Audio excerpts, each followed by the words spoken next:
Chairman, I thought we'd begin by talking for a second about Jay Root's story on the Tribune site today. You probably have seen. The essence of it is that Jay reported that it came to his attention that you had some investments a couple years back in Teva Pharmaceuticals, the manufacturer of the Plan B emergency contraception.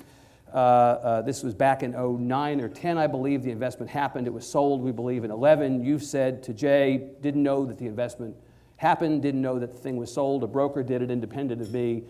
If you didn't know that the investment happened, then you didn't know that you were investing in a company that made Plan B. But a couple of pro-life activists in the state, Colleen Wright is one, I think Carol Everett is the other, were making some noise to Jay about the fact that, you say that you're a pro-life guy. They're both Dewhurst supporters, let's acknowledge that. I'm shocked. You're shocked. They say, well, he wants to be Mr. Pro-life, but here he has investments, it turns out, in a company that makes the Plan B emergency contraception. Is there anything more to this than just politics, the supporters of another candidate busting your chops? No, the timing of your story is impeccable, that it was released this morning before I gave up. We publish news when it comes to us. I know, because Jay asked me about the story about 3 months ago, and I told him then it's a non-story. I have a money manager. Yeah. I don't buy my stocks. I couldn't tell you what I own today or what they bought yesterday. Yeah. I did double check after talking with Jay again. You said you would, yeah. Yeah, I said I would. The stockbroker bought it in May of 2010, I think it was. It may have been 11, but I think it was 2010, and sold it 6 months later, and I lost money on it. Lost money. There's not a story. And there's nothing here, as they're trying to say, that diminishes in any way your status as ardent, because that's obviously not just the implication, they're saying that outright. One of these ladies, and I like both of them, but one of the ladies is a friend and has spent a lot of time in my office and has praised me. I don't know if they give me an award, but I've received all the top awards from all the pro-life groups. I passed the sonogram bill. Nothing to this. Yeah, this is ridiculous. It's a major company that manufactures lots of drugs. I don't even know if my stockbroker. Yeah. I have no idea. No idea. I don't do that. My only comment on the story would be is that it's obviously an attack piece by one of my opponents, since the two people quoted have come out supporting David Dewhurst. It's just disappointing that the campaign for him is apparently already starting off on a negative tone of attacking opponents. And I'm not going to play the game. I'm here to talk about the issues important to Texas, and that's what they want to know. Well, but let's just stay with that, please, Chairman, for 1 second, because as much as this is a race among 4 Republicans, this really has become kind of the Patrick and Dewhurst back and forth show, at least so far.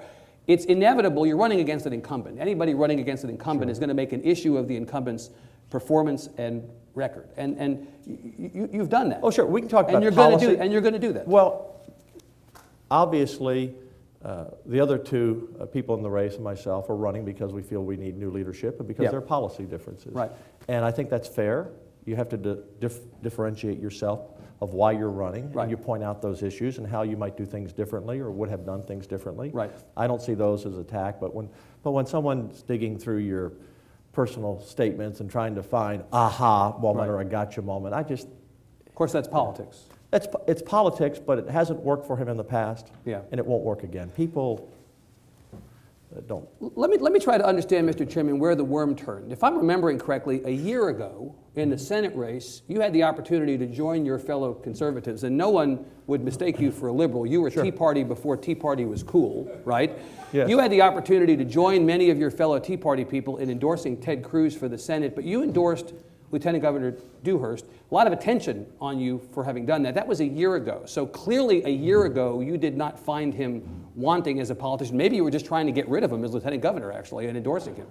But the reality is, here you are a year later, and suddenly the guy you endorsed for the Senate is not so great. So where did the worm turn in between? Well, as you know, the other two people in this race also endorsed David Dewhurst. Right, but I've got you up here on stage. I'll ask them later. I'm asking you now. I'm sharing that with you. I stayed out of the first round of that race with about 5 days left before the last day of the runoff. Right. I was asked a direct question on my radio program by someone who says, I just don't know what to do. And I said something positive about both candidates. I said, I'm voting for David. Yeah. And that's the answer. And, you own that. I mean, I'm not trying to walk away from that. At that given time and that given race, that was the decision I made, and it is what it is. Did he do something in between, though, that made you think less of him? Didn't you see the last session? Well, I did see it, but I want you to tell me what happened in the last session that makes it so that you felt you had to step out and run against your boss effectively in the Senate. I'm not here to spend my time criticizing any of my opponents, right, or to spend a lot of time talking about the lieutenant governor. He did ask me, why are you running against me? Yeah. And my answer was, I'm not running against you. In fact, I'm not running against Todd or Jerry. I'm running for the vision that I have for Texas. Right. I'm running for what I believe are the issues that conservatives want passed, that have not been addressed and have not been passed. Right. And to be honest with you, and I don't know if I've mentioned this to you, Evan, but as late as April, this was not on my radar screen. Mm-hmm. I was not thinking about running for lieutenant governor. And what happened at the end of the session, the filibuster and other issues, I came to the conclusion that we needed new leadership. And that's why I'm running. He and I have worked together on some things. Yep. We've done some things together. There have been areas of disagreement, but I feel it's time for new leadership. This is a reset button election. Yep. We're going to have a new governor, a new comptroller. We're going to have almost entirely new statewide. To my knowledge, it's never happened in history that one party will have changed out all. Right. Because I believe we'll have a new lieutenant governor, and I believe I'll win the race, but I believe we'll have a new lieutenant governor. No party has ever changed out every statewide yep. that I can find right. in one primary. Yep. And I think the voters are ready for change in this position, especially after how the session ended. Well, I want to talk about the positive stuff. I want to talk about the issues, but I want to ask you about a couple things that came up earlier this week in the joint appearance with the four of you. Areas of differentiation that were either brought up to you or that you brought up yourself. Right. The first was about the two-thirds rule. I have heard you, in fairness to you, say for years that you believe the two-thirds rule is not working, that you think that they ought to take the number of votes required from 21 down to 19. 60% is what you've said over the years. 60%, which ties in with the U.S. Senate cloture vote. But you have taken issue with Lieutenant Governor Dewhurst's from day one use of the two-thirds rule. I went back and looked. There were resolutions at the beginning of each of the last three sessions, 13, 11, and 9, where the body approves the rules for the session. Right. You voted yes in each of those instances, I believe, on the rules that would govern the session, including the two-thirds rule. If you're such an ardent opponent of the two-thirds rule and you believe it's fair to criticize Lieutenant Governor Dewhurst, why did you vote yes on those resolutions? I believe my first session, when I was a freshman on my first day, when it was suggested to me by a few senators, you don't speak on the first day, I stood up and questioned that rule and spoke about it. And actually, I believe, called for a vote on it, and I think I lost 30-1. And then I can't remember if it was 11 or 9. Yeah. The sessions run together, but I've talked about this issue on the floor. But you have voted for it, and there were people who voted no in a couple of those years, but you did not. Yeah, I'm not sure who voted no or not. I just don't know. But we have a full set of rules on the full Senate. Right. I disagreed with that rule. I spoke about that rule. I tried to get that rule changed. Every session we have discussed it, and now we're up to about 10 senators who would vote if we need 16. So I've been very consistent. When you are Lieutenant Governor Dewhurst, will the two-thirds tradition, because people say it's a rule, it's really a tradition, in the Senate, no longer be in effect in your 2015 session? It's up to the senators. It's not the Lieutenant Governor's power to change that. Right. It's up to the senators. One of my opponents is supporting this as well. I don't know about the other two. Jerry supports changing it to 19. I don't know about Todd. But you'll advocate. The point is that you will advocate as Lieutenant Absolutely. Governor. I'm running on that. Right. I'm running on that. But and so what I will say to the Republicans, which I believe will have 20 and not 19. We may have 19. But what I will say to the Republicans is, I just ran statewide. Yeah. This was a key issue. I believe it's the right thing to do to change to 19. And I would try to persuade them to strongly consider it and change the rule. At the end of the day, they have to vote. If the will of the body is to maintain the two-thirds tradition, you will adhere to that, and that's it. Yeah, because they vote on the rules. I can't change that. But in the special session, I would follow the same course that we have followed. Which is there would not be. And that is so inconsistent, Evan, if you think about it. We have the 21 Well, Democrats think so also. Yeah, and so maybe for a different reason. But I think the Democrats have abused the rule. Can you tell me how they've abused it? Well, There was, and I forget what bill it was. It's, it was a long 9 months and 4,000 votes or however many we cast on the session. But I remember that there was one Democrat I was talking with who I like and respect and work well with all my colleagues, and during the special, who was not happy that we didn't have the 21 vote rule. And I said, you knew this was going to happen. You had the opportunity during the regular session to work with us to pass a bill, and you refused.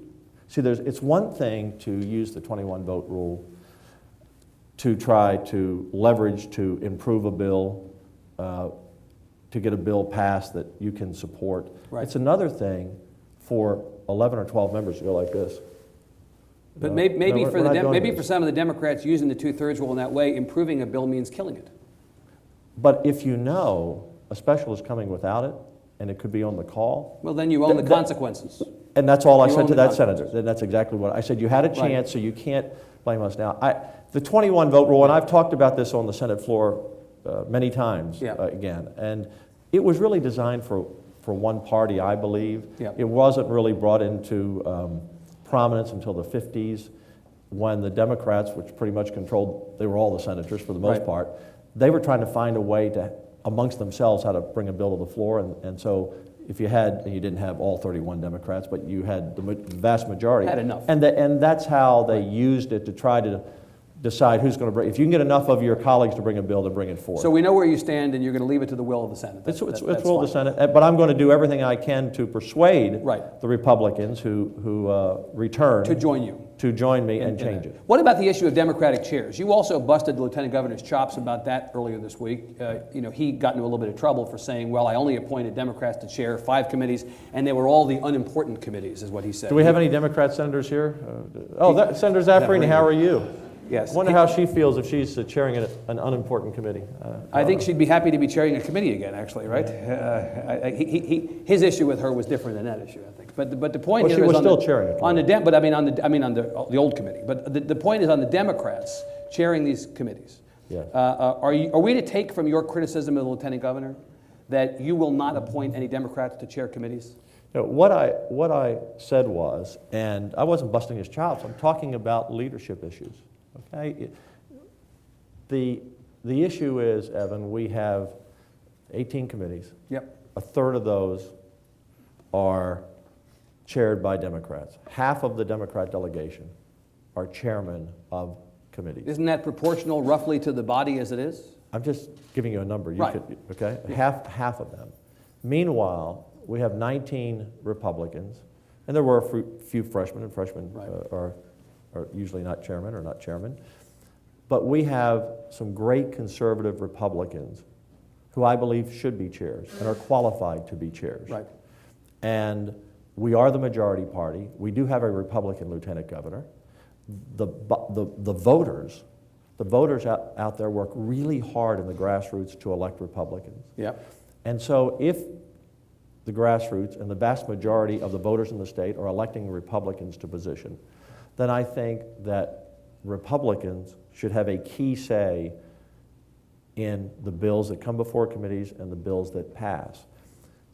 Does that mean you do something different than As a Lieutenant Governor? chairman of education this session, Yeah. I forget how many bills we had brought to our committee, but the chairman decides which bills are heard, which bills are voted out. It's So a very tell me, powerful position. what would you do differently? Because Well, it first- sounds like you're yeah. not willing to say, I'll only appoint Republicans. Well, I haven't finished the answer. The issue was, I said, as lieutenant governor, I will not appoint half of the Democratic caucus as chairman of committees. That is what I said, and that is what I maintain. On day one, every committee chairmanship will be open. Every one. Yeah. It will be, it's a reset button. Yeah. And we'll review every committee, and we will select the very best people that I believe have the experience, the conservative credentials, Yeah. to chair those committees. Could there be one? Could there be two? There won't be 6. And furthermore, picking up on what the lieutenant governor said, Yeah. and I don't know, there may be none. In other words, There could be none. yeah, I'm going to interview people. I'm going to ask them what Yeah. where they stand on issues, what they want to accomplish. Right. And so it could be none, could be one, could be two. Does this not beg the question, Chairman, of whether you're running to be lieutenant governor of only Republicans or of all Texans? If you're talking about governing the body in such a way that you would entertain having no Democratic chairs, are you running to be lieutenant governor of the whole state or just of the Republican Party? I'm running to be a bold conservative who's going to pass conservative legislation that our voters have wanted passed for a decade, that have sat on the shelf, that leadership has not gotten behind. And if that means that a Democrat is not a chair of a committee to get that legislation passed, so be it. So be it. Yeah. I proved this session that I can work very well with my Democrat colleagues in education. We passed a lot of legislation. Some people say some of the biggest reform we've ever passed.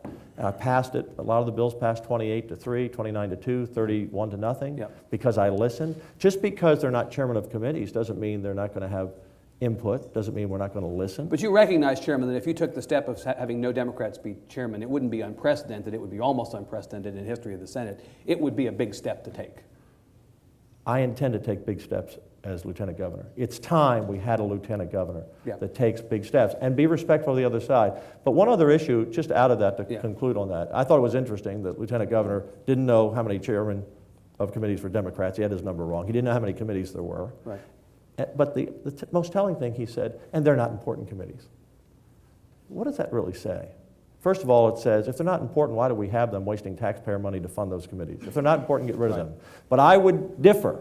I would suggest that criminal justice is an important committee. I would suggest that Veteran Affairs is an important committee. I would suggest that IGR, that deals with many city and county. My point is that if a committee really isn't important, then it should be gone. So the lieutenant governor has to decide what side does he stand for. If these aren't important, get rid of them. And if that happened, he'd get rid of all the chairs too, if they're all chaired by Democrats. You have alluded, Chairman, to the big ideas or big decisions that you would make as lieutenant governor. You're going to really take this opportunity and run with it. Sketch out for us life under Lieutenant Governor Dewhurst. Lieutenant Governor Patrick. Forget about Lieutenant Governor Dewhurst for a second. You're now in the job. You've been elected. You're going into the session next time. How will the world be different? Give me some specific things, not general things, not rhetoric, but specific things that you would do where life in Texas would be different as a consequence of your leadership. Well, first of all, I think that the majority of the Senate thinks I proved this session that I can lead. I think they trust me. We don't always agree on issues, of course, and let me finish. And so I think they'll give me a chance to succeed. And the first thing I'll do, Evan, on day one, is I'll sit down with every senator, and I'm going to ask them what is important to them, which I do as a senator. What's important to you?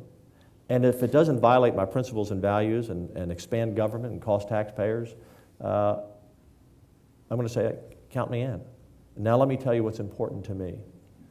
And what's important to me is the mandate the voters have given me running statewide. The voters aren't electing a lieutenant governor to sit down and say, you know I just got elected and I really campaigned, but I didn't mean any of that. I really want you to be in charge of the Senate.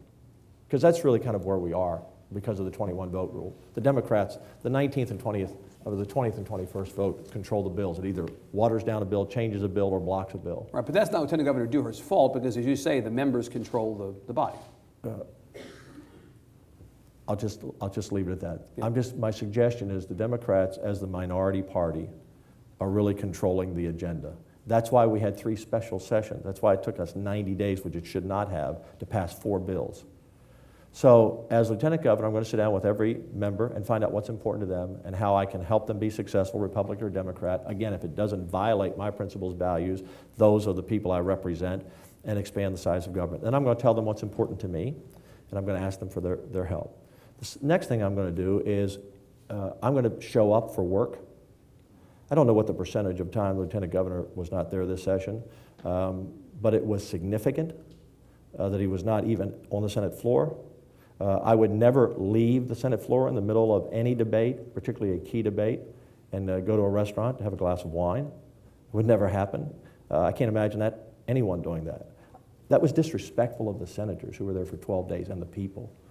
Secondly, I would not have let mob rule happen under my watch. What should he have done? Next- Let me stop you, but yes. let me stop. That's very Right, important because right. the filibuster is going to come back, and his administration of the Senate during those days is going to come up all throughout this campaign. Let's air it now. What did he do wrong, and what would you have done differently? Well, the first mistake was the week before, when the bill went out of the Senate without the ban on abortion at 20 weeks out of the bill. That was the first mistake. We should have passed that bill out complete. So it went to the House. Why didn't it pass out complete? You'd have to ask the Lieutenant Governor. He's in charge. We had the votes, obviously, didn't we? Because we passed it when it came back. The Lieutenant Governor, as a leader, that bill would not have passed without the ban on abortion of 20 weeks or more had I been Lieutenant Governor. It would have gone out. And that would have meant it had gone to the House, they would have voted, it had gone to the governor's desk, it would never have come back, no filibuster. That was mistake number one. And actually, you can back up before that. The first mistake is, as Lieutenant Governor and the Speaker have to work together, we only had 4 bills to pass in 30 days. How is it that you get down to the last day with 12 hours to go and you've only passed one of the 4 bills? That's just poor leadership. You can't even manage a calendar. We should have never been in that position. So managing the calendar, passing the bill out complete. Then you get to the filibuster. I've been asked this so many times, and the answer was easy. At 11 o'clock, and the Democrats, to their credit on this, came up, Kirk Watson, as caucus chair, said, look, we're going to support the transportation bill. We're going to support the criminal justice bill. We'll vote those out. We're not going to take hours and try to delay so Wendy can talk less. The Lieutenant Governor ignored them. We should have passed out the transportation bill. We should have passed out the criminal justice bill that day. And as Lieutenant Governor, that's what I would have done, and then I would have adjourned. End of story. There would have been no filibuster. And then you Governor would have Perry, right. Governor Perry would have called us back 10 minutes later, like he did. Yeah. And we would have had one bill to manage. We would have passed it in a week. There wouldn't have been a filibuster. It wouldn't have been all this drama. You know, but Senator, the alternate theory of the universe here is that Yes. if you pass transportation and a juvenile justice bill and then adjourn, that maybe the governor, in fact, some say that the governor would not have called you back simply to pass the abortion bill. That in fact, the only reason that the governor did call them back and did ultimately pass the abortion bill is because transportation and juvenile justice were left hanging. It may have been klutzy getting there, but in a way, it may have actually saved the abortion bill. That is one alternate theory of the universe. Well, that is a bizarre theory. Rick Perry is the most pro-life governor in the United States. You're certain he would have called you back? Absolutely. If that had been the only Rick thing. Perry believes in the sanctity of life. He believes in not seeing babies who are 5 months old aborted. Rick Perry would have called us back. But as Lieutenant Governor, Yeah. just to answer your question, because you asked what would I have done? Yeah. I would have sat down with the governor and said, here's the play. Right. We shouldn't be in this situation. We're in this situation. I'm going to pass these 2 bills out. Will you call us back? I have no question that Rick Perry would have stood on the side of life. Tell me some issues that will be front of mind or top of agenda. I mean, specific issues. Sure. Tell me 1, 2, 3 things that if you're Lieutenant Governor, these things are going to be at the top of your agenda going into 2015. And let me say something else to conclude that answer about how it would be different. I wouldn't keep senators waiting for 45 minutes. I wouldn't keep people who come to visit my office waiting for an hour. Yeah. I would be respectful of people's time. I'd be respectful of people. So this is the differentiation as opposed to the negative part, right? Yeah, it is a differentiation. I mean, that's just the way it is. I would be respectful of the senators. We have bright people, Democrats and Republicans. Some kind of joked this session that the Senate worked pretty well. We got a lot of work done because the Lieutenant Governor wasn't there most of the time. And I believe you give a charge to the senators, you get out of their way, you let them manage. Yeah. You want them on your path to pass the legislation that the voters sent you there to pass. Right. But you let them be successful, and you You don't mean to let them do their let them do their work. And you'll make an issue of his work style. Before you tell me those things that you said would Yeah. be at the top of your agenda, let me go back something. I wanted to interrupt you before, and I shouldn't have. About you said that the senators trust me. Wasn't there a big issue at the end about your vote against the budget? And you and Senator Williams kind of got into it. In fact, you and a couple of the senators don't seem to have the kind of relationship that suggests, at least outwardly, that the level of trust you're describing is actually there. Tell me where I'm wrong on that. What are we in the press where you're wrong wrong. in reporting about the tension in the Senate Sure. between you and some others? There's tension between various members at various times. Yeah. And the chairman of finance was unhappy that I voted against the budget. And as I explained, I don't owe my explanation of voting against the budget to another senator. I owe that explanation to the people I represent. And if the people are unhappy with me, that concerns me more than if a senator is unhappy with But you my didn't vote. represent that you were going to vote for the budget and then go back on a deal you made. No, in fact, I told him the day before, or 2 days before. In fact, Senator Zaffarini was kind of part of that conversation because he said, where are you going to be on the budget? I think he gave it to me or asked me the question. He said, because Senator Zaffarini wanted some time to study it. Yeah. And I said, well, I'm pretty much against the budget. In fact, I'll be a no vote. He knew that before. It wasn't a shock. I know it's this belief that if you're on finance, you're supposed to stick with the team. Yeah. Well, my team are the voters. My team are the people of Texas. And while I respect my fellow senators, it's more important that I vote for the people I'm representing Represent your district. than my vote with the other senators. Right. And that's why, again, this session, Texas Conservative Coalition rated me number Right. one, the most conservative. There are a lot of votes that are 29-2, 30-1. Birdwell and I often stand alone. So, but I think the majority of senators, yes, they did. I couldn't have passed all of this legislation on education had I not had the Without trust. the trust. With the trust. Fair to say that Tommy Williams will not be returning as chair of Senate Finance if you become lieutenant governor? What I said is, every job is open. You're just going to hold every job. I'll put the best person there. Right. And you know what? Tommy Williams is a very bright and capable senator. And I'm sorry that he said some of the things he said, and I'm sorry that he got mad. I can't control his mood. But I have great respect for Tommy Williams. He's a very capable senator. Yeah. All right, so tell me, quickly, tick off a couple of issues that are big issues for you going into the next session. Well, these are issues that the people are concerned about, Yeah. and have wondered why we haven't passed them. And the first is border security and illegal immigration. We pretty much ignored that this session. And let me tell you that just in the last week, what I have talked about on this issue has been confirmed by the Department of Public Safety Director, Steve McCraw, by the state of Texas, because we've just initiated a new program, working with the feds, working with DPS, working with local sheriffs, because of crime on our border, crime in the valley, the trucks that are coming in that are illegal. So suddenly, the hit and run crime that's coming over the border. And the people in the valley, and I spent time down in the valley, I work well, with the senators from the valley, they have a different view on illegal immigration than maybe others have, but they want to be safe in their communities, Evan. Border security is about protecting our communities. And so what we're doing now is kind of a special, limited, time only, going in because we have a problem. As lieutenant governor, that would be a 24/7, 365-day job as far as I'm concerned. So we're going to do everything we can to protect the citizens, whether they live in the valley or whether they live in Plano, Texas, from drug cartels, potential terrorists, and people coming in here. So that's number one. What's number two? Number two, we're going to pass school choice. So you're going to go back to the well on choice beyond what happened this session? Because choice Absolutely. did expand this session to a large We degree. passed a charter bill, but we were 1 or 2 votes away because of the 21 vote rule.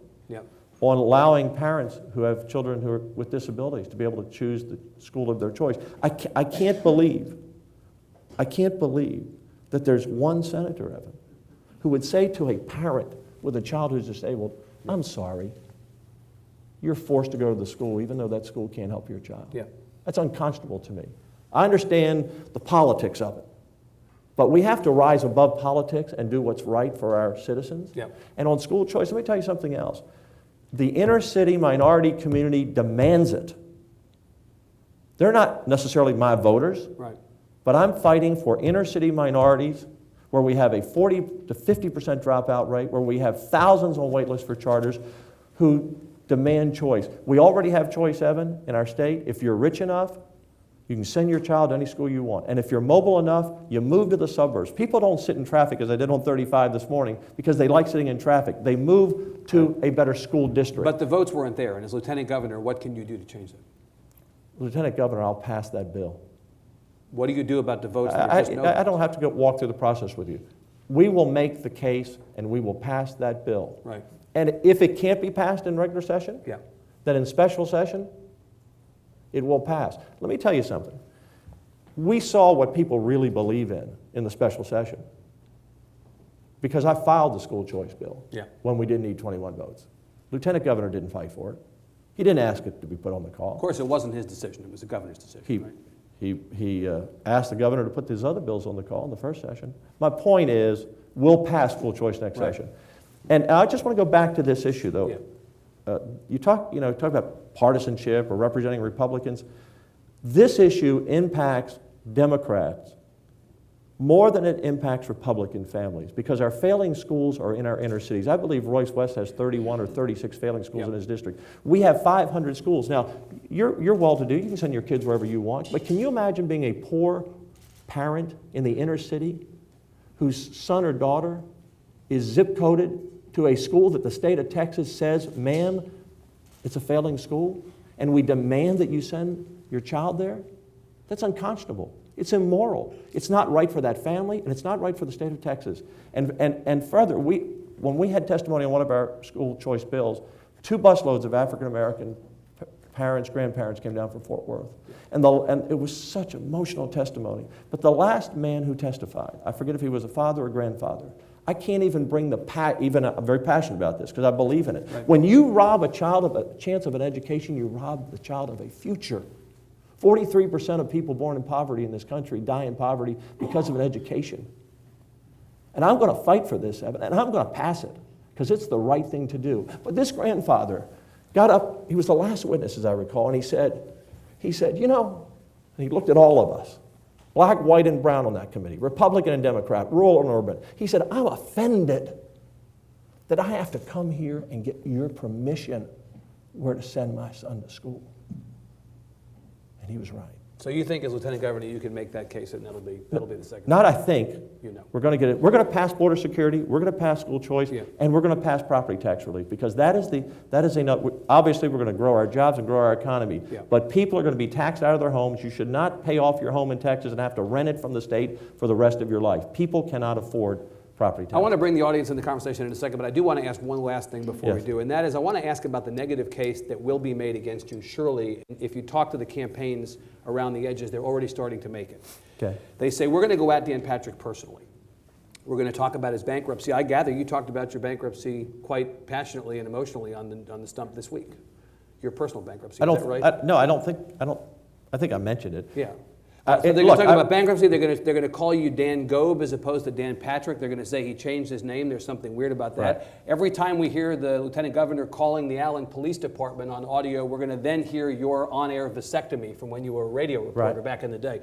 They're going to try to make you out to be weird and unstable or whatever else, that you've got all this personal stuff. You know this is coming, of course. How do you? I'm sure you've heard some of it already. How do you respond to that? What do you do when they start bringing that stuff up? Voters in Texas are interested in the lieutenant governor, particularly the Republicans. They're going to pass border security, improve the economy, school choice, reduce their property taxes.